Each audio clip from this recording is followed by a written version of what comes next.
Chapter 18. Slowly, taking life easily, the little steamer puffed its way across the Ionian Sea. The pyramid of Etna, bluer even than the sky, dominated the western horizon long after the heel of Italy had faded, then melted in its turn into the haze of cloud and distance. No other sails were visible.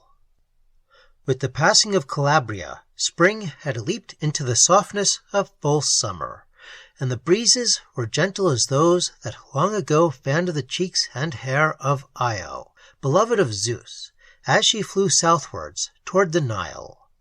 The passengers, less lovely than that fair daughter of Argos, and with the unrest of thinner adventure in their blood, basked lazily in the sun. But the sea was not less haunted for those among them whose hearts could travel. The Irishman, at any rate, slipped beyond the confines of the body, viewing that ancient scene as she had done from above. His widening consciousness expanded to include it. Cachalots spouted, dolphins danced, as though still to those wild flutes of Dionysus. Porpoises rolled beneath the surface of the transparent waves, diving below the vessel's sides, but just in time to save their shiny noses. And all day long, ignoring the chart upon the stairway walls, the tourists turned their glasses eastwards, searching for a first sight of Greece. O'Malley, meanwhile, trod the decks of a new ship. For him, now sea and sky were doubly peopled. The wind brought messages of some divine deliverance approaching slowly. The heat of that pearly, shining sun warmed centers of his being that hitherto the world kept chill. The land toward which the busy steamer moved, he knew, of course, was but the shell from which the inner spirit of beauty, once vivifying it, had long since passed away. Yet it remained a clue. That ancient loveliness, as a mood of the earth's early consciousness, was buried, not destroyed. Eternally it still flamed somewhere. And long before the days of Greece, he knew, it had existed in yet fuller and more complete manifestation. That earliest, vastly splendid mood of the earth's soul, too mighty for any existence that the history of humanity can recall, and too remote for any but the most daringly imaginative minds even to conceive. The Urvelt mood, as Stahl himself admitted, even while he called it to him, was a reconstruction that to men today could only seem dangerous. And his own little self, guided by the inarticulate stranger, was being led at last towards its complete recapture. Yet while he crawled slowly with the steamer over a tiny portion of the spinning globe, feeling that at the same time he crawled toward a spot upon it where access would be somehow possible to this huge expression of her first life, what was it, phrased timidly as men phrase big thoughts today, that he really believed?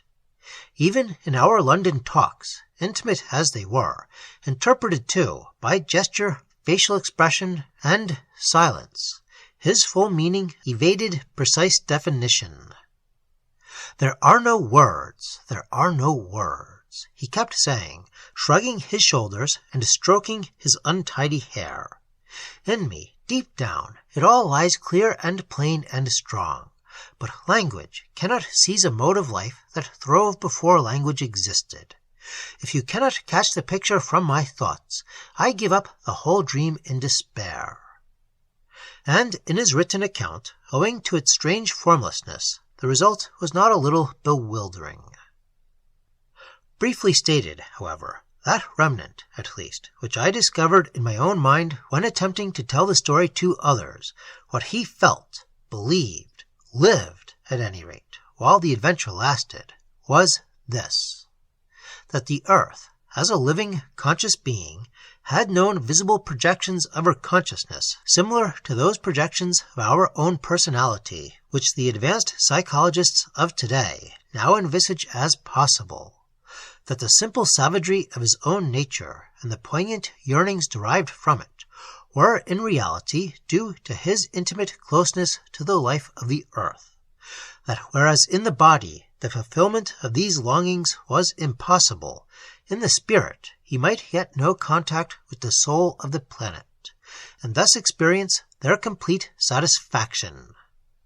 Further, that the portion of his personality which could thus enter this heaven of its own subjective construction was that detachable portion Stahl had spoken of as being malleable by desire and longing, leaving the body partially and temporarily, sometimes in sleep, and at death completely. More, that the state thus entered would mean a quasi-merging back into the life of the earth herself, of which he was a partial expression. This closeness to nature was today so rare as to be almost unrecognizable as possible. Its possession constituted its owner what the doctor called a cosmic being, a being scarcely differentiated from the life of the earth spirit herself, a direct expression of her life, a survival of a time before such expressions had separated away from her and become individualized as human creatures. Moreover, certain of these earliest manifestations or projections of her consciousness, knowing in their huge shapes of fearful yet simple beauty a glory of her own being, still also survived. The generic term of gods might describe their status as interpreted to the little human power called imagination. This call to the simple life of primal innocence and wonder that had ever brimmed the heart of the Irishman, acknowledged while not understood, might have slumbered itself away with the years among modern conditions into atrophy and denial, had he not chanced to encounter a more direct and vital instance of it even than himself.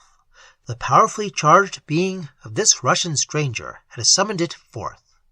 The mere presence of this man quickened and evoked this faintly stirring center in his psychic being that opened the channel of return.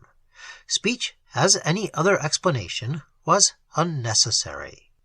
To resist was still within his power. To accept and go was also open to him. The inner catastrophe he feared need not perhaps be insuperable or permanent. "Remember," the doctor had said to him at the end of that last significant conversation, "this berth in my stateroom is freely at your disposal till Batum." And O'Malley, thanking him, had shaken off that restraining hand upon his arm, knowing that he would never make use of it again. For the Russian stranger and his son had somehow made him free. Between that cabin and the decks he spent his day. Occasionally he would go below to report progress, as it were, by little sentences which he divined would be acceptable, and at the same time gave expression to his own growing delight. The boy, meanwhile, was everywhere, playing alone like a wild thing.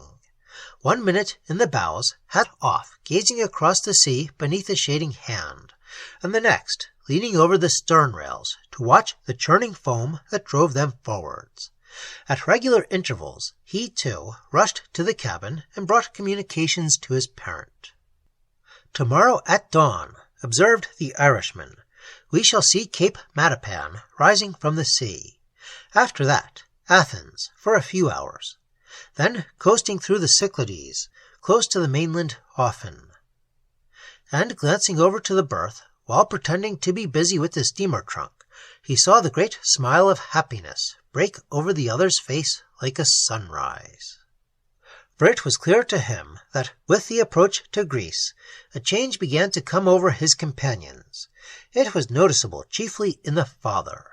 The joy that filled the man, too fine and large to be named excitement, passed from him in radiations that positively seemed to carry with them a physical extension.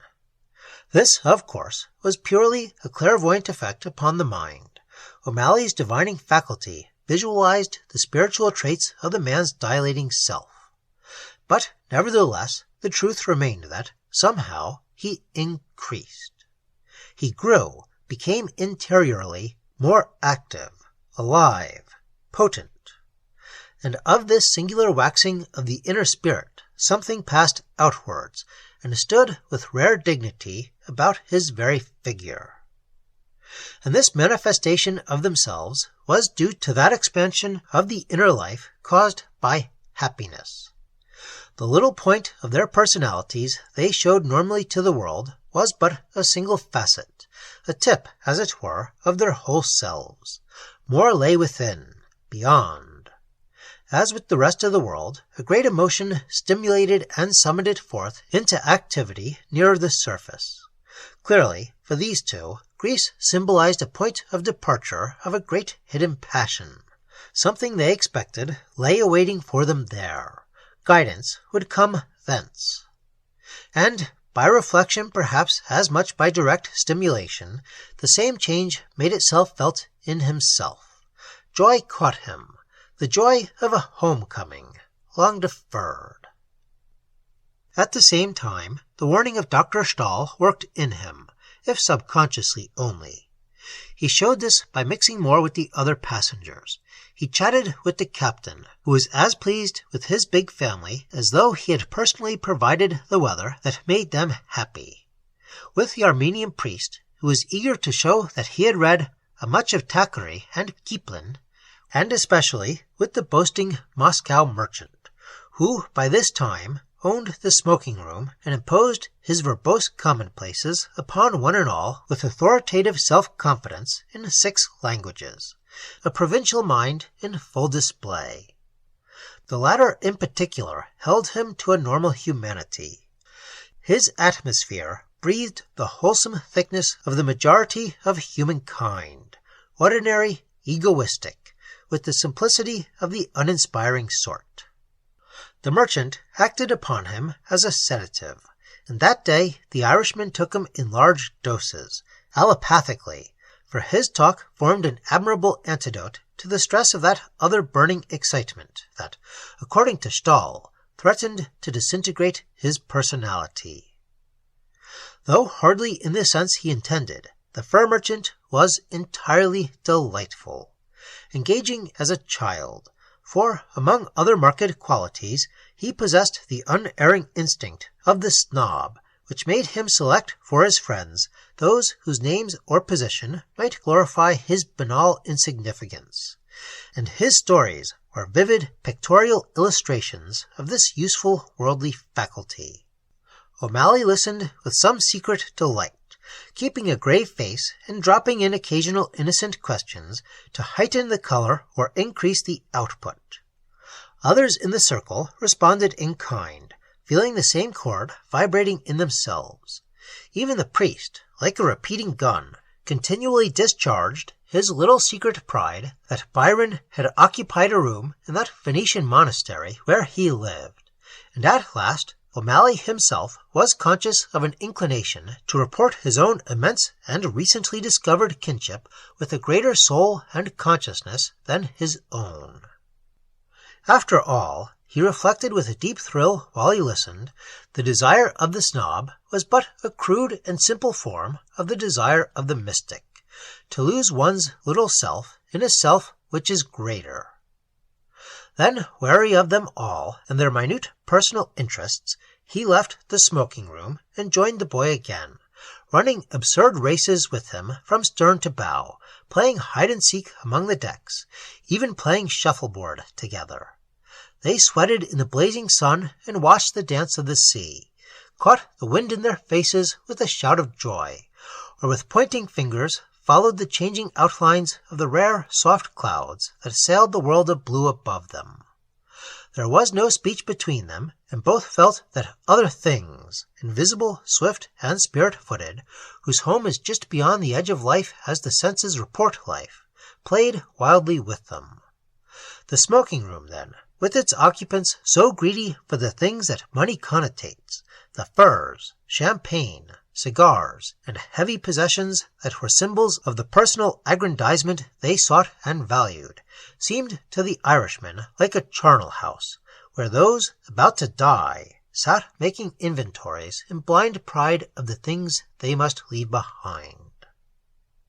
It was indeed a contrast of death and life, for beside him, with that playing, silent boy, coursed the power of transforming loveliness, which had breathed over the world before her surface knew the swarming race of men. The life of the earth knew no need of outward acquisition, possessing all things so completely in herself. And he was her child. Oh, glory, joy passing belief. Oh, he cried, once with passion, turning to the fair-haired figure of youth who stood with him in the boughs, meeting the soft wind. Oh, to have heard the trees whispering together in the youth of the world, and felt one of the earliest winds that ever blew across the cooling seas. And the boy, not understanding the words, but responding with a perfect naturalness to the emotion that drove them forth, seized his hand, and with an extraordinary free motion as of flying, raced with him down the decks, happy, laughing, hair loose over his face, and with a singular action of the shoulders, as though he somehow cantered.